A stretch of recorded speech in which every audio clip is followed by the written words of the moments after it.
10 tanda-tanda kiamat besar yang disebutkan oleh Nabi SAW.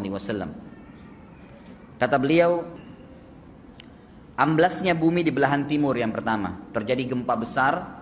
Sebagian ulama hadis mengatakan bagian Asia, di mana Allahu alam. Tapi ini tanda-tanda kiamat besar akan terjadi nanti. Kemudian terjadi lagi longsor bumi di belahan barat. Sisi barat bumi kita tahu wilayah Afrika dan seterusnya. Kemudian amblasnya bumi di Jazirah Arab. Ini yang dimaksud dengan amblasnya bumi, artinya longsor yang besar, yang sulit lagi untuk ditimbun, udah nggak bisa ditimbun, nggak bisa diperbaikin. Kalau di situ ada kota, ada kampung, pasti hancur udah. 3 sekaligus terjadi longsor di 3 titik yang berbeda dan secara waktu atau dalam waktu yang bersamaan. Ini sudah selangsung 3 tanda-tanda kiamat. Jadi pada saat terjadi di timur itu tanda-tanda kiamat besar 1, terjadi di barat tanda-tanda kiamat besar 2, terjadi di Jazirah Arab tanda-tanda kiamat besar 3. Kemudian di dalam hadis ini disebutkan secara beracak. Nanti sebentar setelah saya terjemahkan hadis ini saya akan sebutkan urutannya. Lalu kata Nabi SAW, kabut yang menutupi bumi ini. Kemudian ada Dajjal, jadi kabut itu dihitung dalam hadis ini yang keempat. Dajjal yang kelima. Kemudian yang keenam binatang melata. Nanti akan saya jelaskan juga apa yang dimaksud dengan binatang melata. Yang ketujuh keluarnya Ya'juj Ma'juj. Ini juga akan kita jelaskan nanti. Kemudian yang kedelapan matahari terbit dari tempat terbenamnya. Yang ke-9 keluarnya api dari perut kota Aden yang menghalau manusia. Sulit, manusia tidak bisa melalui Jazirah Arab. Kemudian yang ke-10 turunnya Isa putra Maryam. Turunnya Isa putra Maryam. Tentu saya katakan tadi hadis ini disebutkan dan disepakati oleh para ulama sifatnya teracak. Karena cukup banyak dalil-dalil yang lain yang mengurut kejadian ini. Urutan yang pertama dari 10 ini adalah keluarnya Dajjal. Ini urutan pertama. Dajjal, jemaah sekalian, adalah diambil dari kata-kata Dajjalah yang berarti kekacauan. Ciri-ciri Dajjal disebutkan dalam banyak hadis yang sahih adalah mata kanannya yang paling pertama rusak seperti anggur kering. Kata Nabi SAW dalam hadis sahih, ketahuilah Dajjal buta mata kanannya dan Tuhan kalian tidak buta, karena dia akan mengaku sebagai Tuhan.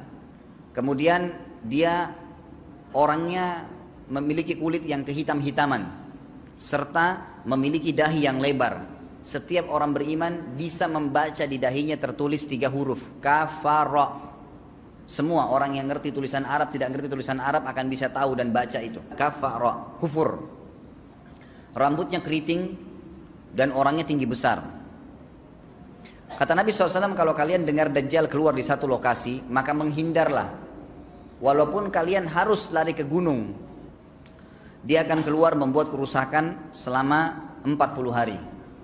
Kata Nabi SAW, 40 hari itu sehari seperti setahun, sehari lagi yang kedua seperti sebulan, hari yang ketiga seperti sepekan, dan sisa harinya seperti hari kalian.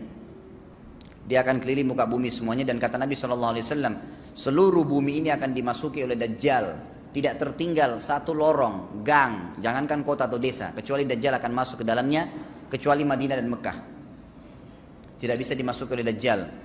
Kata Nabi SAW dalam hadis sahih, karena di setiap pintu gerbang Mekah dan Madinah malaikat menghenuskan pedangnya dan menghalau Dajjal sehingga Dajjal tidak bisa masuk. Pada saat dia tiba di Palestina, waktu yang bersamaan di kota Madinah berkecamuk. Kaum muslimin sepakat semua keluar untuk mengejar Dajjal dan membunuhnya. Keluar dari kota Madinah satu orang yang namanya seperti namanya Nabi Muhammad SAW, Muhammad bin Abdullah. Dan dia dari turunan Nabi SAW juga. Dan orang ini punya julukan Mahdi, dikenal dengan Imam Mahdi. Inilah tanda-tanda kiamat yang kedua.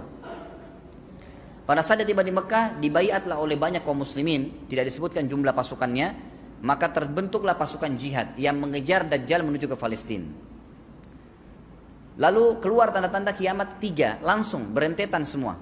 Tanda-tanda kiamat besar yang ketiga adalah pada saat pasukan Imam Mahdi dengan pasukan jihad itu tiba di Darul Baydha namanya. Hadis menyebutkan di menara itulah, di masjid itulah Imam Mahdi mampir sholat asar bersama pasukannya. Dikatakan Isa alaihissalam akan turun sambil memegang kedua sayapnya malaikat, dan dari rambutnya yang basah meneteskan air. Maka dia pun turun, lalu kemudian dia masuk, dan orang-orang pada saat itu mengenalnya kalau dia adalah Isa, dan mereka sudah tahu ini masanya keluarnya Dajjal. Ini Mahdi sudah ada. Mereka tahu akan turun Isa. Sudah ada informasi seperti saya sampaikan ke Bapak Ibu sekarang. Itu mungkin muslimin di zaman itu sudah tahu semua.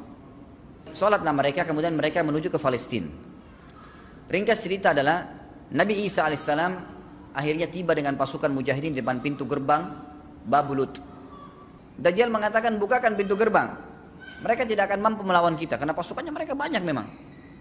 Maka Dajjal dengan sombongnya menunggu di depan pintu gerbang. Pada saat dibuka, Dajjal kaget melihat ada Isa alaihissalam. Dan pada saat itu kata Nabi SAW, Dajjal faham kalau sudah tiba ajalnya. Begitu melihat Isa alaihissalam, dia lari dan badannya sambil meleleh di depan para pengikutnya. Pada saat Dajjal mati, pengikutnya pada ketakutan semua. Mereka anggap Dajjal Tuhan, mereka anggap Dajjal orang yang perkasa lah, orang yang kebal lah, beragam macam kelebihan. Mereka kaget pada saat mati, maka bertebaranlah mereka dan akhirnya mereka sembunyi di bawah pohon dan di atas batu. Kemudian batu dan pohon akan memberikan penjelasan, hai muslim ini Yahudi, bunuhlah. Maka dibunuhlah pada saat itu mereka. Lalu Nabi Isa alaihissalam memimpin di muka bumi, dan kata Nabi SAW, pada saat itu Islam, agama Islam yang dibawa oleh Nabi SAW akan masuk ke semua rumah di muka bumi, gak tersisa. Satu dunia ini semuanya Islam. Hadis sahih. Maka Nabi Isa alaihissalam memimpin pada saat itu, disebutkan dalam hadis 40 tahun dengan ketenangan, menerapkan hukum Islam. Semuanya beriman kepada Allah subhanahu wa ta'ala dan menjadi muslim. Setelah itu keluar tanda-tanda hari kiamat besar yang keempat, yaitu keluarnya Ya'juj dan Ma'juj. Nabi SAW sebutkan ciri-ciri mereka. Mata mereka sobekannya kecil sehingga mata mereka kelihatan seperti sipit, tapi bola matanya besar.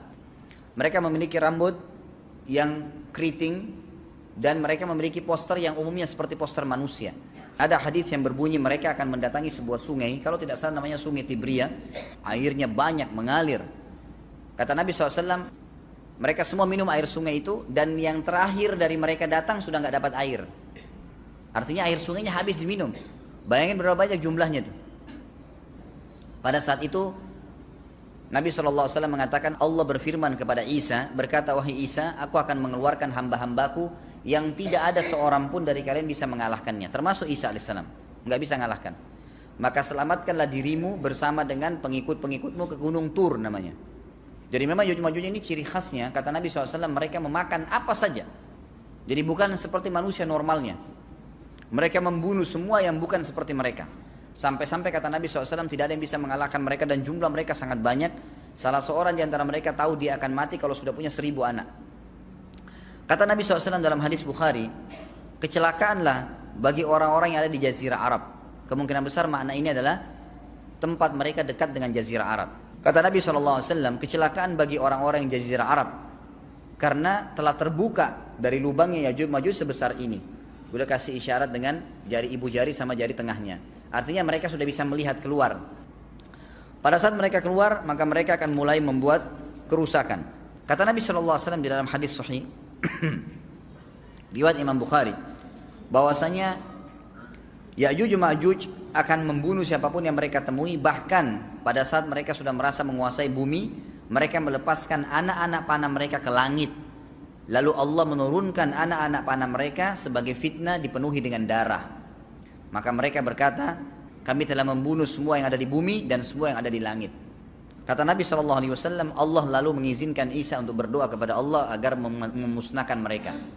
Maka Isa alaihissalam pun akhirnya berdoa, meminta kepada Allah subhanahu wa ta'ala agar mereka semua dimusnahkan. Maka pada saat itu pun Allah subhanahu wa ta'ala menurunkan kepada mereka hama. Sebagian hadis menyebutkan serangga kecil seperti cacing, banyak sekali yang menimpa tubuh-tubuh mereka. Setiap orang satu, dan itu membuat mereka mati. Kemudian setelah itu Isa alaihissalam memimpin lagi di muka bumi sampai beliau meninggal. Setelah Isa alaihissalam meninggal, kembali lagi sebagian besar manusia berbuat kekufuran. Maka Allah subhanahu wa ta'ala keluarkan tanda-tanda kiamat besar yang kelima. Yang kelima ini adalah keluarnya hewan atau binatang melata. Binatang melata ini disebutkan dalam hadis yang sahih riwayat Bukhari, bahwasanya Allah SWT akan keluarkan, tapi tidak disebutkan dari bumi mana dia keluar. Dia akan keluar hewan melata yang bisa berbicara seperti manusia dan badannya dipenuhi dengan bulu. Allahu a'lam bagaimana. Kemudian dia datangi orang-orang yang kufur tersebut dan menasihatin dan mengingatkan mereka. Yang tidak mau beriman, dalam hadis dikatakan dicap oleh hewan tersebut. Allahu a'lam dicap seperti apa, sehingga ketahuan mana yang kafir, mana yang beriman. Terus dia keliling di muka bumi tapi tidak disebutkan berapa lama. Lalu kemudian Allah lenyapkan si dabbah ini. Kemudian datang tanda-tanda kiamat yang ke-6. Tanda-tanda kiamat yang ke-6, 6, 7, 8. Itu berentetan semua. Longsor besar di timur, di barat, dan di Jazirah Arab. Ini tanda-tanda kiamat terjadi serentak. Sudah 8. Kemudian terjadi yang ke-9, keluarnya api dari negeri atau dari kota Aden. Kota Aden ini di Yaman ya. Tentu hadis menjelaskan tentang masalah api yang keluar ini, artinya api bukan main-main, ini bukan kebakaran sebuah masjid atau sebuah bangunan 10 tingkat. Api ini bisa menghalau manusia untuk jalan karena panasnya.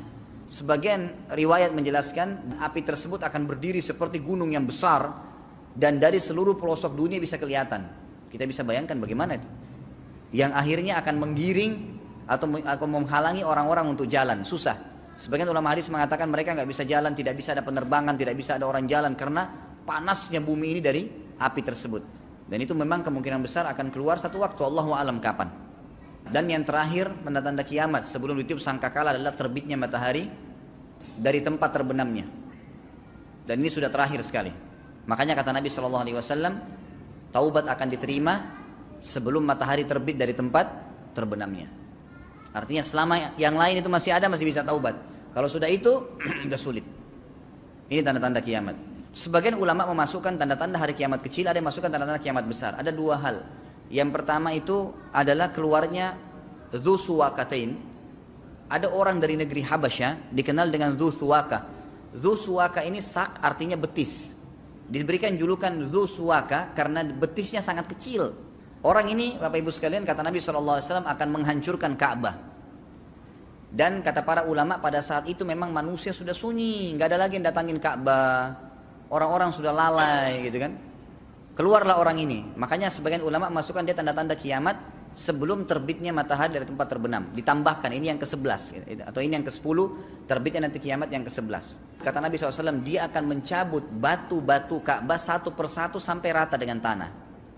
Dan saya sedang dilihatkan oleh Allah sekarang bagaimana pada saat dia mencabut batu itu.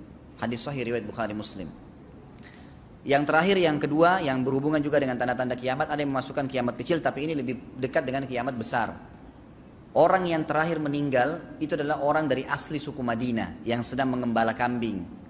Kata Nabi SAW, orang yang terakhir meninggal dari kalian kalangan manusia. Semua orang sudah mati, tinggal dia sendiri. Tapi dia nggak tahu. Dia lagi mengembala kambing. Kemudian dia masuk dengan gembalanya ke kota Madinah, ditemukan semuanya tidak ada kehidupan. Nggak ada orang, nggak ada binatang, nggak ada apa-apa, tinggal dia sendiri. Pada saat dia meletakkan telapak kakinya di kota Madinah, maka pada saat itu dia meninggal. Dan inilah manusia terakhir meninggal sebelum ditiup sangkakala terakhir. Allahu a'lam.